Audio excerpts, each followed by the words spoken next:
નમસ્કાર ખેડૂત ભાઈઓ, આજે આપણે વાત કરીશું કે પ્રધાનમંત્રી કિસાન સન્માન નિધિનો જે 24મો હપ્તો જે છે તે ખેડૂતોના ખાતામાં કઈ તારીખે આપવામાં આવશે. અને હા, આ એક ખેડૂતો માટે ખાતામાં મોટી એક અપડેટ આવી છે અને બેંક ખાતામાં હવે 2000ને બદલે ખેડૂતોના ખાતામાં ડાયરેક્ટ 4000 રૂપિયા પૈસા આપવામાં આવશે. કઈ રીતે 4000 રૂપિયા ખેડૂતોના ખાતામાં આપવામાં આવશે તે આ વિડીયોમાં આપણે સંપૂર્ણ માહિતી લેવાના છીએ. અને આ વિડીયોમાં આપણે મોટી અપડેટ જાણવાના છીએ કે 24મો હપ્તો કઈ તારીખે આવવાનો છે અને એની તારીખ પણ આવી ગઈ છે. અને વાત કરીએ તો આપણે કે ક્યારે ખેડૂતોના ખાતામાં 2000 રૂપિયા 4000 રૂપિયાનો હપ્તો આપવામાં આવશે, 2000ને બદલે 4000, અને આની પાત્રતા શું છે, ખેડૂતની પાત્રતા શું છે, તો 4000 રૂપિયા આપવામાં આવશે. અને તમે કેવાયસી છે જે થયું છે કે નથી થયું તે કઈ રીતે ચકાસો તે આ વિડીયોમાં આપણે જાણીશું. સંપૂર્ણ માહિતી આ વિડીયોમાં આપણે લેવાના છીએ. અને જો તમે અમારી ચેનલમાં ન હોય તો ચેનલને લાઇક, શેર અને સબસ્ક્રાઈબ કરી દેજો અને બેલ નોટિફિકેશન ઓન કરી દેજો, જેથી અમારો વિડીયો સૌપ્રથમ તમને પહેલાં પહોંચી જાય. અને તમે કયા જિલ્લામાંથી વિડીયો જોઈ રહ્યા છો તો વિડીયોમાં કમેન્ટમાં લખી દેજો. તો વિડીયો ચાલુ કરીએ. વાત કરીએ આપણે તો પ્રધાનમંત્રી કિસાન સન્માન નિધિ યોજનાના 24મા હપ્તાની આતુરતાથી ખેડૂતો રાહ જોઈ રહ્યા છે. એક મોટા સમાચાર આવ્યા છે. જે ખેડૂતોને ટેકનિકલ ખામી, કેવાયસી અધૂરું હોવાના કારણે કે પછી દસ્તાવેજોમાં કોઈ ભૂલ હોવાના લીધે 23મા હપ્તાના 2000 નહોતા મળ્યા. એટલે કે તમારી કેવાયસી નથી થયેલું અને તમારે કોઈ દસ્તાવેજ ડીબીટી દેશે બેંકમાં જઈ તમારે કંઈ ભૂલ છે તો તમને 23મો હપ્તો મળ્યો નહીં હોય. તેમને હવે બમણો ફાયદો થઈ શકે છે. જો તમે તમારી અરજીમાં રહેલી ભૂલો તાત્કાલિક સુધારી લેશો તો આગામી 24મા હપ્તાની સાથે તમને અગાઉના બાકી રહેલા હપ્તા પર પૈસા મળી જશે. એટલે કે તમારો 22મો હપ્તો 23મો હપ્તો જે નથી આવ્યો, અટકી ગયો છે, તો તમે 24મા હપ્તાની જે વિગતો જે છે કેવાયસી છે, બેંકમાં જઈને તમારું આધાર સીડિંગ જે છે તે કમ્પ્લીટ કરી લો તો એની સાથે 24મા હપ્તા સાથે તમને 23મો હપ્તો પણ મળી જશે. આવા પાત્ર ખેડૂતોના બેંક ખાતામાં સીધા 4000 જમા કરવામાં આવશે. એટલે કે 23મો હપ્તો નથી મળેલો તો આવા ખેડૂતોને ડાયરેક્ટ 4000 રૂપિયા ખેડૂતોના ખાતામાં આપી દેવામાં આવશે. આગળ વાત કરીએ તો પીએમ કિસાન યોજનાના અંતર્ગત સરકાર ખેડૂતોને આર્થિક મદદરૂપ થવા દર વર્ષે 6000 રૂપિયા આપે છે, જેમાં 2000ના 3 હપ્તામાં સીધા ખેડૂતોના બેંક ખાતામાં ટ્રાન્સફર કરવામાં આવે છે. એટલે કે જે ખેડૂતોના પ્રધાનમંત્રી કિસાન સન્માન નિધિના જે હપ્તા જે છે તે વર્ષમાં 6000 રૂપિયા આપવામાં આવે છે. અને તેમાં જે 3 હપ્તામાં ડિવાઈડ કરવામાં આવે છે, એટલે કે 4 મહિનાના અંતરાલમાં 2000 રૂપિયા ખેડૂતોના સીધા બેંક ખાતામાં આપવામાં આવે છે. જો કે અહીં એ વાત ખાસ નોંધવી કે તમામ ખેડૂતોને 24મા હપ્તામાં 4000 નહીં મળે. એટલે કે તમામ ખેડૂતો જે છે તેને 4000 રૂપિયા નહીં આપવામાં આવે. જેને અગાઉનો હપ્તો 23મો હપ્તો બાકી છે તેને જ ખેડૂતોના ખાતામાં 4000 રૂપિયા આપી દેવામાં આવશે. આ ડબલ રકમ માત્ર એવા જ ખેડૂતોના ખાતામાં જમા થશે જેમનો 23મો હપ્તો કોઈ ટેકનિકલ કે ડોક્યુમેન્ટની ખામીના કારણે અટકી ગયો હતો. યોજનાના નિયમો અનુસાર જો તમારા હપ્તા રોકાવાનું કારણ ઉકેલાઈ જાય તો બાકી રહેલા જૂના હપ્તા અને નવો હપ્તો એમ બધું એક સાથે ચૂકવવામાં આવશે. એટલે કે તમારો કોઈ આગળનો હપ્તો અટકી ગયો છે અને તમે ડોક્યુમેન્ટ કમ્પ્લીટ કેવાયસી કમ્પ્લીટ કરી લ્યો છો તો તમને 23મો હપ્તો સાથે મળી જશે. આગળ વાત કરીએ આપણે તો ખેડૂતોના ખાતામાં હપ્તામાં વિલંબ થવા પાછળ અનેક કારણો જવાબદાર હોઈ શકે છે. આમાં સૌથી મોટું કારણ અઘરું છે કેવાયસી. એટલે કે જો આમાં કેવાયસી નહીં કરેલું હોય તો તમને 24મો હપ્તો નહીં આપવામાં આવે.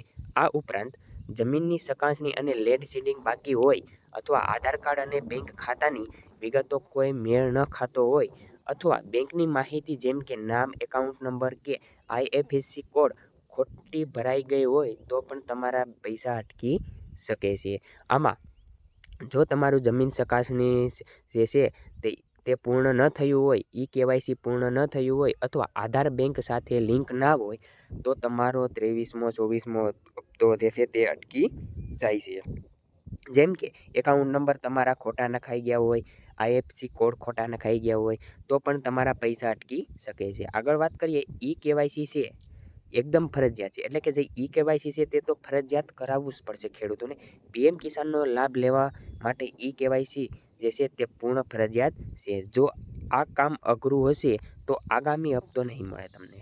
ખેડૂતો પીએમ કિસાન સત્તાવાર પોર્ટલ પર જઈ જાતે અથવા પોતાના નજીકના સીએસસી સેન્ટર પર કોમન સર્વિસ સેન્ટરની મુલાકાત લઈને આ પ્રક્રિયા પૂર્ણ કરી શકે છે. એટલે કે મિત્રો તમે તમારા મોબાઈલ દ્વારા પણ તમે ઈ કેવાયસી કરી શકો છો. અને જો ઈ કેવાયસી તમારા મોબાઈલથી ન થાય તો તમારા નજીકના જે સીએસસી સેન્ટર છે ત્યાં જઈને તમે પણ ઈ કેવાયસી આ પૂર્ણ વિગતો કરી શકો છો. આગળ આપણે વાત કરીએ તો જમીનની ચકાસણી એટલે કે લેન્ડ સીડિંગ. જો તમારું ઈ કેવાયસી પૂર્ણ થઈ ગયું છે છતાં પૈસા નથી આવ્યા તો તમારા લેન્ડ સીડિંગનું સ્ટેટસ ચેક કરવું જોશે તમારે. સરકારી રેકોર્ડ જમીન તમારા નામે યોગ્ય રીતે નોંધાયેલી હોવી જ ખૂબ જરૂરી છે. એટલે કે તમારા લેન્ડ સીડિંગનું જે સ્ટેટસ ચકાસવું હોય તો સરકારી રેકોર્ડમાં તમારું જમીનનું નામ યોગ્ય રીતે નોંધાયેલું હોવું જોઈએ. જો આમાં કોઈ પ્રોબ્લેમ હોય તો જમીનના રેકોર્ડ સુધારવા માટે તરત જ તમારા સ્થાનિક તલાટી અથવા પટવારી કે સંબંધિત મહેસૂલી અધિકારીનો સંપર્ક કરવાનો રહેશે તમારે. બેંક અને આધાર કાર્ડની વિગતો. આધાર બેંક એકાઉન્ટ સીડિંગ એટલે કે સરકાર આ ફંડ ડાયરેક્ટ બેનિફિટ એટલે કે ડીબીટી દ્વારા સીધા બેંક ખાતામાં જમા મોકલવામાં ખેડૂતોના પૈસા આપવામાં આવે છે. તેથી તમારું બેંક ખાતું આધાર કાર્ડ સાથે લિંક હોવું અને બેંકમાં તમારું ડીબીટી એક્ટિવ હોવું અત્યંત ખૂબ જરૂરી છે. સરકારી રેકોર્ડમાં અને તમારા આઈડીના નામ એક સરખું હોવું જોઈએ. આગળ વાત કરીએ આપણે તો મિત્રો હાલના સરકાર દ્વારા પીએમ કિસાન યોજનાના 24મા હપ્તાની કોઈ સત્તાવાર તારીખ જાહેર કરવામાં આવી નથી. પરંતુ અગાઉના હપ્તા જે રીતે 4 મહિનાના અંતરાલ પાડવામાં આવ્યા છે તે પેટર્ન મુજબ જોઈએ તો 24મો હપ્તો ઓક્ટોબર 2026ના ખેડૂતોના ખાતામાં જમા થવાની પૂરી સંભાવના છે. એટલે કે જે 24મો હપ્તો જે છે 4 મહિનાના અંતરાલને તે આપણે ધ્યાને રાખીને વાત કરીએ તો 24મો હપ્તો છે તે ઓક્ટોબર 2026માં જ બહાર પડી શકે છે. તમારો આગામી હપ્તો આવશે કે નહીં તે જાણવા માટે તમે પીએમ કિસાન સત્તાવાર વેબસાઇટ પર જઈને ક્નોક યોર સ્ટેટસ એટલે કે તમારી સ્થિતિ જાણવાની રહેશે. વિકલ્પ ઉપયોગ કરી શકો છો. ત્યાં તમારો રજિસ્ટ્રેશન નંબર દાખલ કરવાની અને તમને ઈ કેવાયસી લેન્ડ સીડિંગ અને પાત્રતા સ્થિતિ દેખાશે. જો આમાંથી કોઈ પણ સામે નો લખેલું દેખાય તો સમજી લેજો કે કોઈ કામ અધૂરું છે જેને ઝડપથી સુધારી લેવું જોશે. તમારે જો ઈ કેવાયસી પૂર્ણ ન થયું હોય અને લેન્ડ સીડિંગ તમારે પાત્રતા સ્થિતિ ન દેખાડે અને નો લખાઈને આવે તો તમારે સમજી લેવું કે તમારું કોઈ કામ અધૂરું છે. તમારે ઝડપથી કામ પૂર્ણ કરી લેવાનું રહેશે, નહીંતર તમને 24મો હપ્તો અટકી શકે છે. આગળ આપણે વાત કરીએ તો મિત્રો જો તમને હજુ સુધી તમારો 23મો હપ્તો નથી મળ્યો તો ગભરાશો નહીં. જરૂરી સુધારા કર્યા પછી 24મા હપ્તા સાથે તમારો અટવાયેલો પૈસા પણ આવી જશે. એટલે કે તમારો જે 23મો હપ્તો નથી આવ્યો, અટકી ગયો છે, તો તમે આ જે છે તે ડોક્યુમેન્ટ કમ્પ્લીટ કરી લેશો, તે ઈ કેવાયસી કરી લેશો અને આધાર બેંક સાથે લિંક કરી લેશો તો તમારો 23મો હપ્તો આવી જશે.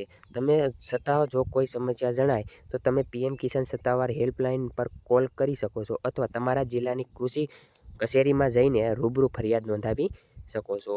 તો આ તો મિત્રો આપણે 24મા હપ્તાની માહિતી આપી. જો મિત્રો તમને આ વિડીયો પસંદ આવ્યો તો ચેનલને સબસ્ક્રાઈબ કરી દેજો અને એક લાઇક કરી દેજો. જય હિન્દ, જય ભારત.